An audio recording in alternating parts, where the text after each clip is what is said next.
introduce some new people and people you knew from before. So first, Guillaume, who's our producer on the game. Hey everyone. Then we got Emile, who you've not seen before. He's our associate creative director. Yes. Hello everyone. Together with someone you already know very well, obviously, Michel, our creative director. Hi. On Beyond Good and Evil 2.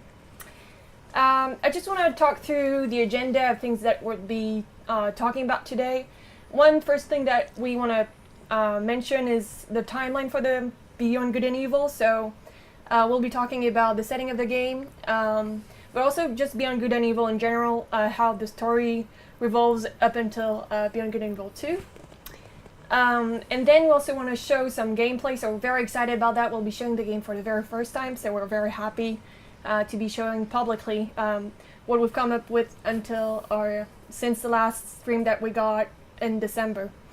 Just a reminder, you can ask your questions either on the Twitch or chat or on Twitter. Just use the hashtag AskBGE if you want to do so. And first things first, we want to talk about the Space Monkey program and how that matters to us. Yeah, thank you, Charlotte. Yes, I wanted to have a few words of introduction before we get into the meat of everything. The Space Monkey program for us is like a leap of faith, right?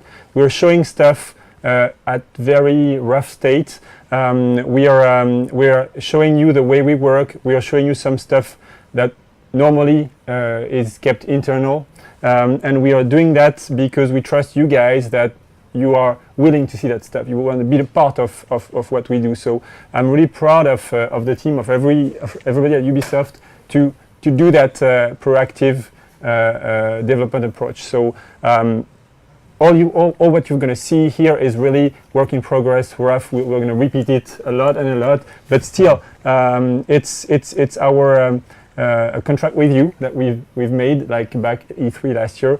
We want to be open, so that's the first thing. And thanks for watching and being a part of it. Then second thing is just a word about the project and the team. So the team is now over 120 people strong. We have welcomed a lot of new members over the past month. We also now are working with other studios at Ubisoft. Thank you, Michel. So studios in Sofia, in Barcelona, and in Bordeaux very soon to start on the game working with us. So yeah, the team is picking up on size and strengths. So that's for Thank you. Emile. Yeah. And the current focus of the team is E3, right? We're going to show you some new stuff today, but we're keeping a lot of surprises for June next month. Thank you, Guillaume.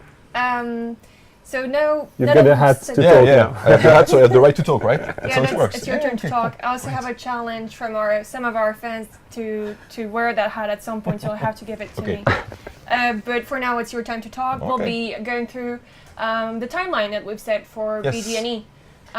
So we'll just go through some of the events that led to BGNE 2. A quick word of introduction about this timeline. You can keep the hat.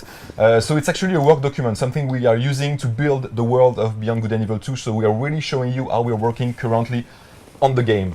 We are creating this timeline to build the world of Beyond Good and Evil 2 in a coherent and logical way. So it's a tool of world logic. That's how we call it. And so yeah, we're showing that today so you can understand where the world is going and how our story is going to unfold following this timeline. So everything on the timeline starts back on Earth in 2040. And the idea is that at that time, the best scientists on the planet are working together to come up with a lot of new inventions. And one of those inventions is this new revolutionary propulsion engine. I did it. And this engine is going to allow us to cover huge distance in space and make space colonization something real and something that people are going to be able to project into. The next date, important date on the timeline is 2063. Basically everything we have on the network, on the data centers, is turning back against humans. So we don't trust those networks, those technologies anymore, those AI, all those things. and humans are coming back to more, I would say, basic way to communicate and to exchange informations. And that's why you're seeing in the trailer we did last year, you're seeing people communicating with M-Disk and putting infos on those M-Disks. The next date on the timeline is 2086. So it's the birth and the creation of the first talking hybrid. Before that we had hybrids, so humans crossed with animal DNA, but this one is new because it's talking. And what's important, Michel, about those hybrids? Something you wanted to add? Yeah, it's very important to understand that hybrids are part of that world. Yes. They are the power, that allow humanity, the manpower, the yes, manpower, yes. The hybrid power. that allows colonization. They are Yes. used as slaves. They are used as experiments. They are sent on different planets. Yes. You can compare that to the monkeys that were used during the space colonization. Yeah. Sending monkeys in space. Yeah, first sending and things like monkeys, that. Yes, dogs, and exactly. all these animals. Yes, yes. So imagine that we have this ability to create hybrids that hold human DNA and animal DNA. You can build them, and you can use them also, like in that case, as toys, as products. So it's quite a cynical way of using life, but it's really part of the world. It's how that specific world is built, and we want it to be as coherent and as logical as possible. Yes. And so that's why this little guy is talking, because he's supposed to be able to communicate with children. So that's why he has a voice. Next date on the timeline, so 21/8, humanity has to leave Earth, and we are launching several new expeditions to different solar systems that are very distant from Earth, of course. And we're just naming them 1, 2, 3, 4, 5. And what's important is that those expeditions, they will not be in contact anymore once they leave Earth. So we don't know what happens to all those expeditions, but in Beyond Good and Evil 2, we will follow the expeditions that goes to System 3, the system where Beyond Good and Evil 2 is going to take place. Next date, 22/25. So this is one example of a major city built in System 3. It's actually the start of more, I would say, massive colonization. It's not little camps anymore, not little colonies. It's cities with meanings. Of course, this one is dedicated to the divinity Ganesha. But we will also have a lot of other important locations in this system. Yeah, it's very important to understand that when you use your map into the game, you just press one button and then suddenly you see the whole solar system with this planet, which is a satellite of a bigger planet Bigger one, yeah. that rotates, that a revolution around a bigger, the big sun. But of course, you will discover other places, other different places in that solar system. And the magic button is that when you just go back again, then you have you de-zoom and a bigger picture with the different systems. What is very important is that we want to, for Beyond Good and Evil 2, we want to stick to System 3 and some surrounding surprises, but the overall world is connected. But because we don't want millions of planets, we want planets that have a meaning, that have a story, an history, systems, connections, reasons why there is this city here. As an example, this kind of Ganesha, this kind of city has been built here because when you look back at the planet, you recognize the shape of India. Of the continent, Of the It continent. looks like India. So imagine that you could have the choice between millions of planets that you could study before you start the colonization. You maybe you would choose the one that you connect with the best. Yeah. So we want to give an history, we want to give a meaning to that world so that it's quite interesting as an adventurer, as a space captain. It's always a lot of stories and myths to discover there. So you mean that we are reasonable, right? We're doing only one solar system. Yeah. Just one. Just one. For now. Yeah. So we're moving on the timeline. So 2314. So this is actually kind of a mysterious thing. There's a giant ship traveling in System 3 with a lot of humans and hybrids in it, and it will be attacked, and we don't exactly know what happens. But it's the first time that in System 3 there's a massive aggression on a ship like this. It's a period of peace, so those things don't happen in System 3. So starting from this point, there will be many mysterious things happening in System 3, but we don't say too many things about this right now, keeping some mysteries. Don't want to spoil people. Moving on. So in 2360, what we imagine is that System 3 became such a rich solar system. There are lots of goods traveling on spaceship. It's getting so rich that actually pirates can prosper in this solar system, and we enter a golden age of piracy. That's why we're going to play a space pirate in Beyond Good and Evil 2, of course. And now for the big. Yeah, the final date on the timeline. So it's not a date actually, we didn't put the date on the timeline, but it's the birth of Jade, of course, the character you know from Beyond Good and Evil 1. It's important to know that Jade's birth happened in a kind of a dark period. There are lots of dangerous things happening in System 3. People getting killed. And unexplained things. Unexplained things, exactly. It's a period of trouble. You have those pirates and you have also weird things happening. Again, we're not saying too many things about this, but it's important to know that Jade was born before Beyond Good and Evil 2 starts. Because if you're looking at the next slide, exactly, you have the time period concerning Beyond Good and Evil 2. That's where Beyond Good and Evil 2 is going to take place. Yeah, and again, as Emile said in the beginning, that's really a work document for us that we're sharing, and that the whole team is working with that in mind. And I want to stress that the game, because you said it, but I want to say it again. The game is happening in that time frame, right? Not the full timeline. And what's important is that we're creating this coherent world for people who like to play solo, who want to have a straight story or several straight stories, but also for people who like multiplayer, co-op. This world is going to be able to tell all the stories to those different players. The document you've just seen here is really a working document. Yeah. We've been hiding a few things. We've been hiding a few things, but again, the Space Monkey program is here to share, to have this kind of way of sharing how we work, and you will see that we are sharing this kind of material because we expect you to be involved in the creation of the game with many things that will be announced a bit later. But there are other ways to build worlds.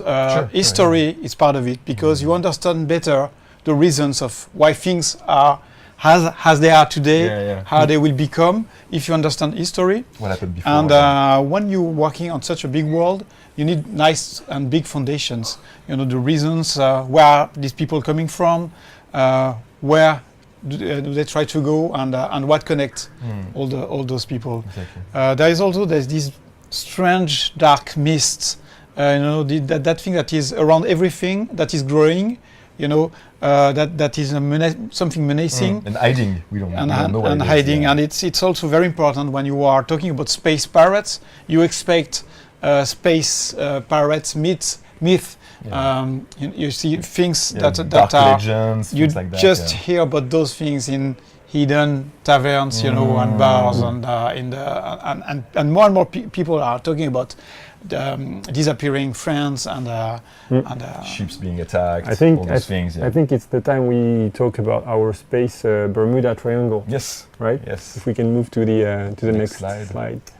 Yeah, just to follow up on this, I'm sure you guys have tons of questions on what we just mentioned. There is more to come, but feel free to share away. And also if you have ideas, again, the Space Monkey program, like Michel just said, is here for that.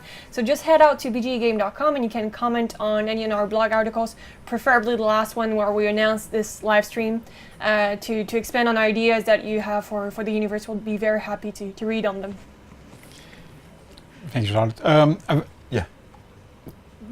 We are making that huge game. There is this logical world with this history, but everything needs to be tied all together with the story. What are you going to do in Beyond Good and Evil 2? As an example and as a key ingredient into the story, you have this strange galactic object that you have seen at the end of the trailer last year. This is what we call the Moksha door. Yeah, Moksha's Gate. Moksha's Gate. Yeah. I don't want to say too much about that. It's both something that attracts you and something that is very dangerous. This is the place where you will go with your spaceship, with your crew.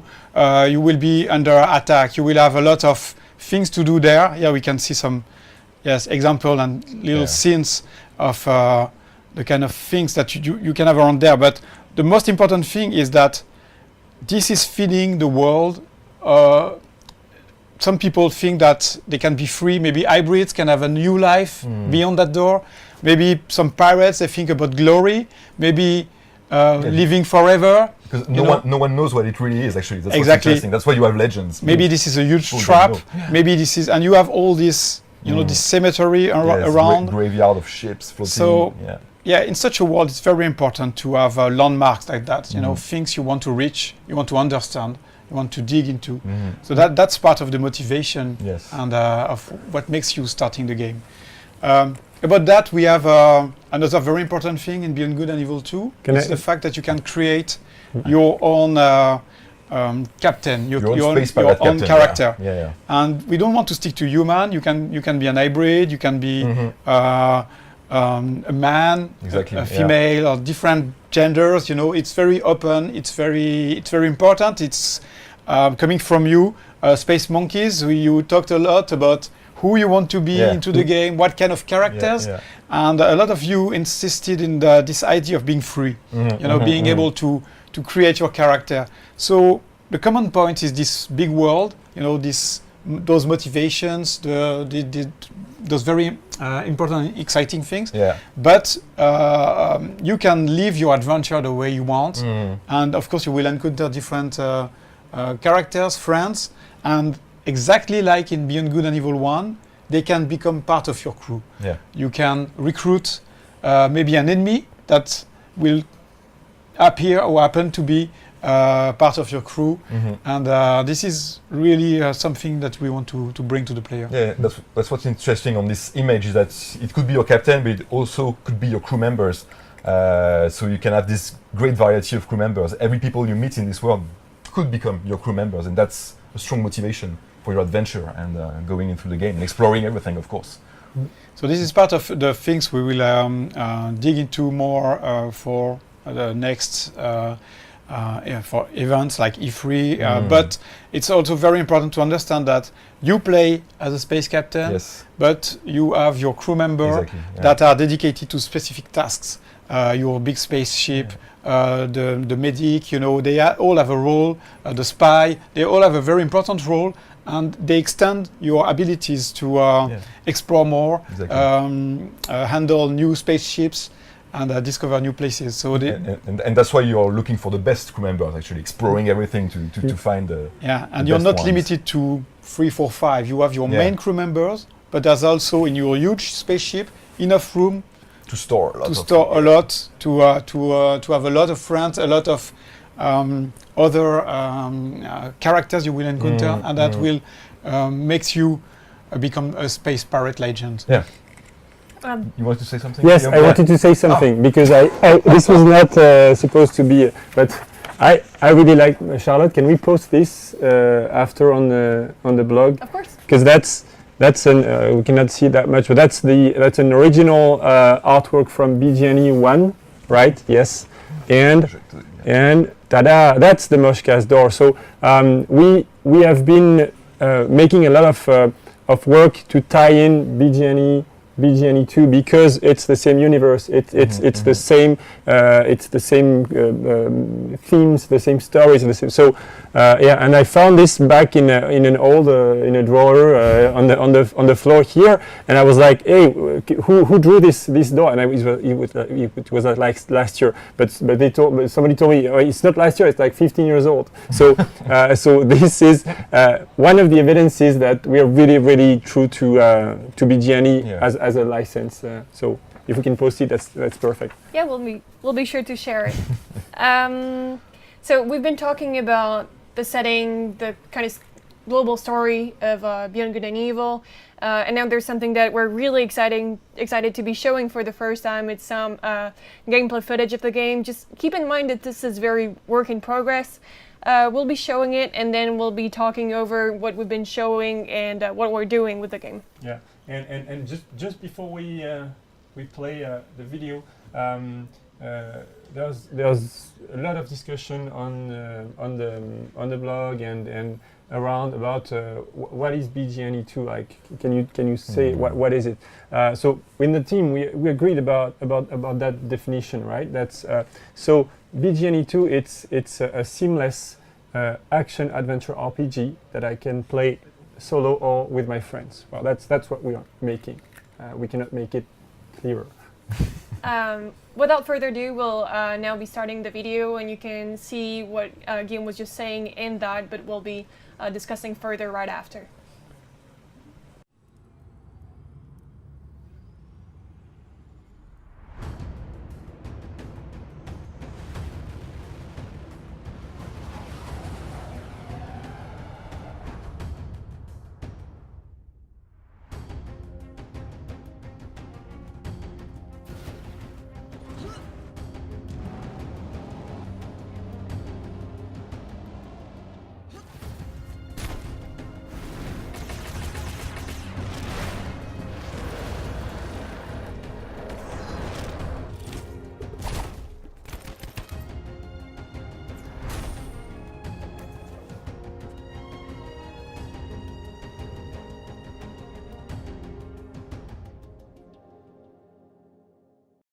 Enjoyed this. We were very happy to be able to show this today.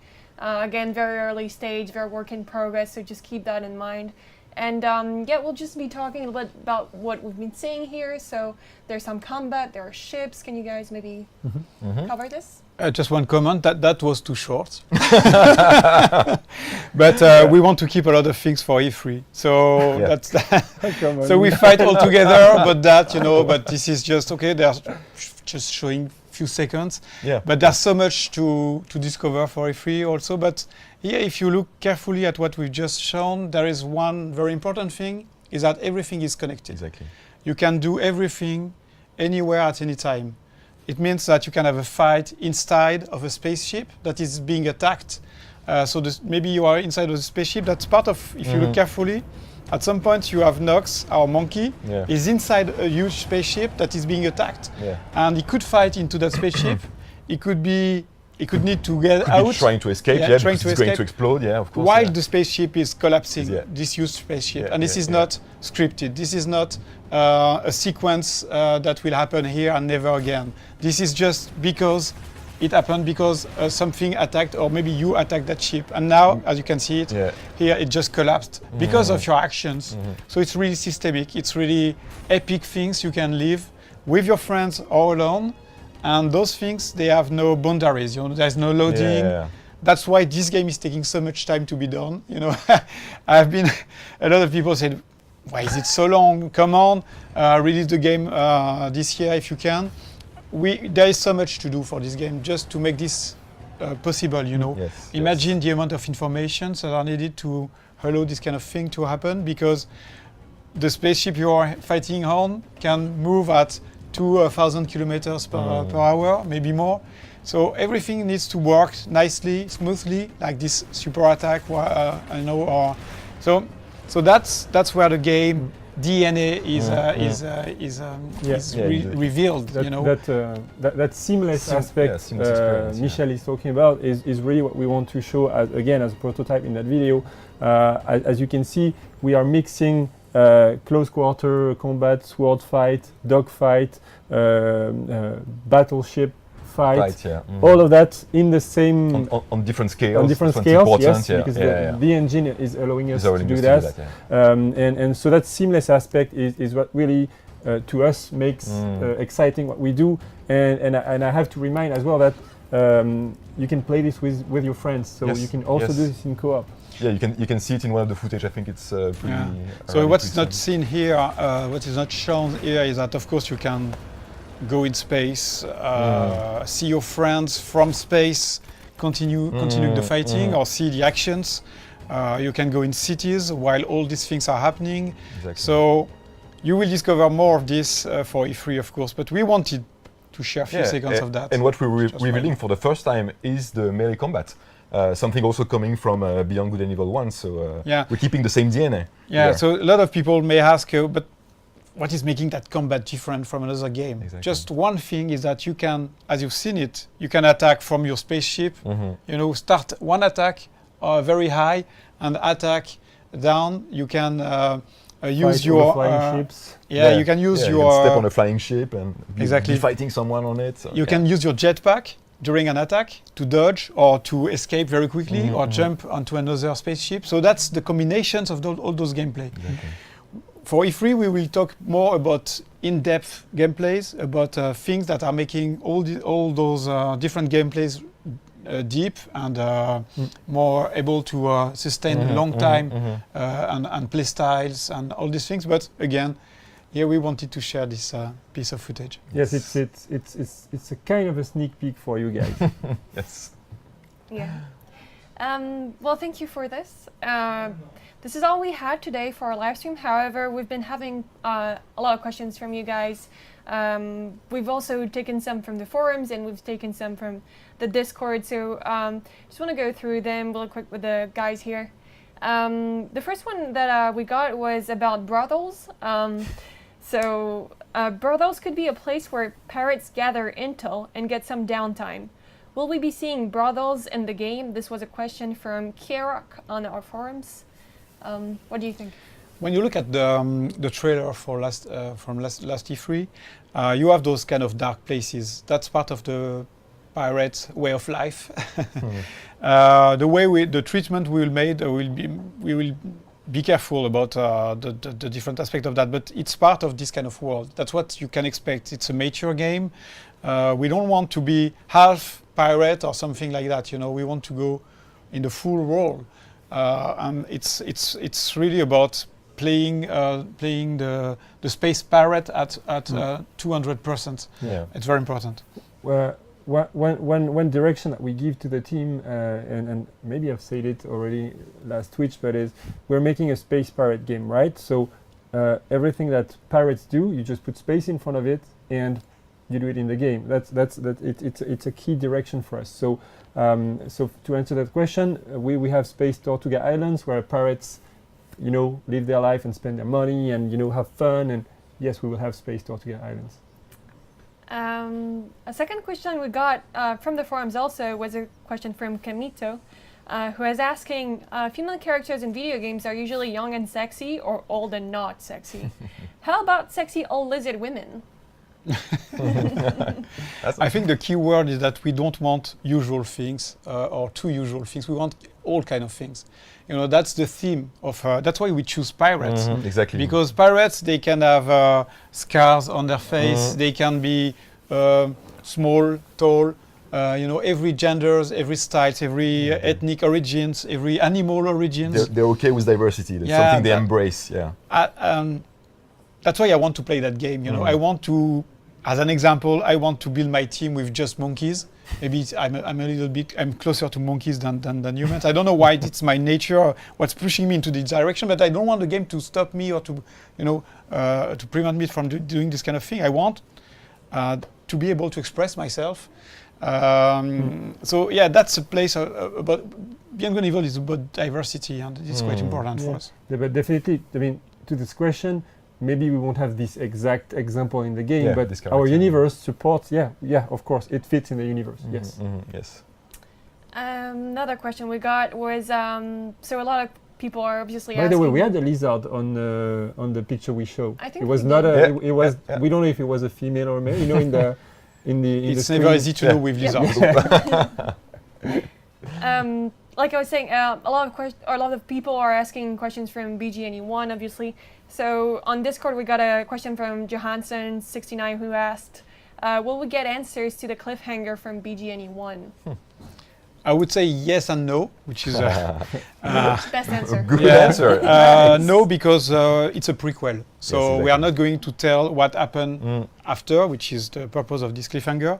And I would say yes, because most of the mysteries you've seen or you heard and you discovered in Beyond Good and Evil 1 will be revealed or will be explained, or somehow you will face them, you will understand better the origins of Jade. Yeah, exactly. It was a big mystery into Beyond Good and Evil 1. Where is she coming from? Who is she? And who are the Doms, for example? Many questions. We want to dig into those questions because and even the hybrids, it's as simple as that. Because in Beyond Good and Evil, you had hybrids and you had no idea where they're coming from, and here we're going to explain. the origins of the hybrids. It's really a fun moment for us and for you guys with the community, because this BGNE universe is wide and we've got many areas to explore, and we really working in the direction of making it as wide as possible as a universe. So we will dig into more detailed questions that left the first game open, and we will open some new stuff as well. So it's really an immensely rich universe that we want to work with. It's also a way to have people that have never played Beyond Good and Evil 1. I know there are very few people.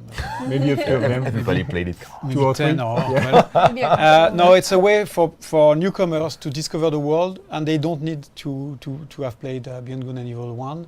They will discover that world naturally, just by being into the world. Look, we don't want people to go into books or things like that. Just by playing the game, you will feel the history, you will understand. You will learn more about the world as you play the adventure. As just you talk when to you people. see giant spaceship, carrying, mining somewhere and bringing the stuff into another city, when you see these kind of things happening, you understand how the world is working, built, what is happening, and that's the way now worlds are built. In video games, they have to connect with some logical things, so they have to be believable. Yeah, we have to develop things and stories that are very that we don't even see in games, but that are there for the credibility of the world. Okay. Also, was a long answer to a short question. yeah. Well, also related to BGNE1, the camera gameplay in the first game was one of the main things, one of the big things that there was to do in the game, and people are wondering, more specifically Lab Pleb on Discord, they want to know if the camera gameplay is something that has been worked on, if we've made new design decisions or even actual implementation of that in BGNE2. So as you know, you're not playing a journalist anymore in Beyond Good and Evil 2. You're playing a space pirate captain, but we kept the idea of the camera, but it's not a camera anymore because you're a pirate, you have a spyglass. And this spyglass has kind of the same functions that the camera used to have in Beyond Good and Evil 2, but even more things. So you're going to be able to take pictures with it, scan the environment to get more info, all sorts of things. Again, we're not revealing everything today, but it's very a powerful tool also to explore the world, to get more info about the world. So yeah, Spyglass will be something pretty Spyglass useful. power. Exactly. Another thing, so we talked about the character you guys will be playing as, so we'll be playing as a parrot. There is that question about the fact that our character is not a known character from the BGNE1 universe. Is there a chance that we could play as the bad guys helping the Super Corporation, or are we stuck to being parrots? And this is a question from Canon on Discord as well. Yeah, that's exactly part of the freedom we want to give to the player. Being good or evil is the title. Exactly. We don't want to force people being good or doing this and that. Yes. So some people could say, but how can you tell a story if you can be both good or evil? And our answer is very simple, is that the world is the story. And for example, if you want to reach the door, you will have to go to different places, you will meet different characters, but the way you will meet them, the ways the different ways and actions you will do to reach them, it's up to you. It's totally free. If it's bloody or if it's more smarter, you're more based on actions. I will choose the bloody approach, for example. It's very important to give that feeling of freedom, but it's all in the same world. So that's exactly that's part of the DNA of the project. So you will always be playing a space pirate captain, but if you want to work for corporations, it will be possible. Yeah, you can. Something it can be something be able to do. Yeah. You're a pirate. You do what you want, right? Exactly. Freedom. So we're taking one last question, and then we'll have to end the live stream for today. Last question we're taking today will be something that's been asked on Twitch by Luxley. Will you find information in the game on what happened to the other systems? So system 4, 5. So I'm really happy that someone is asking this question, because it's exactly why the world is made like that. Yeah, It's yeah, very yeah. important to keep things mysterious. Mm. And And it means he or she followed really carefully the presentation of Emil. Yes, yes. and we are very happy Nice, yeah. about that. Yes, there will be connections, but we say that they spread into space, because now they are distant from each other's. But connections are possible for reasons you will understand later, and we don't want to spoil everything. But it's quite the interesting of creating such a rich world, is that you can have many stories, growing from that. And it's great if people are already imagining connections, stories with what we've been Absolutely. showing today. And we can't wait for stories, Yes. made by the Space Monkeys. By the way, so since this is the end of this stream, just a reminder to sign up if you want to give your ideas or ask your questions on bggame.com. We're still working hard on the game, and I mean, this has been mentioned a few times during the stream, but thank you. Oh, the smoke machine is on again. Nice. Now we're talking, Yeah. Charlotte. Space Parrot, co-girl. Yeah, the space cowgirl, very much. We've been mentioning this, but we're working hard at the moment on E3, and I just want to thank you guys again. As a token, one of our fans has made and given us this 3D printed jade.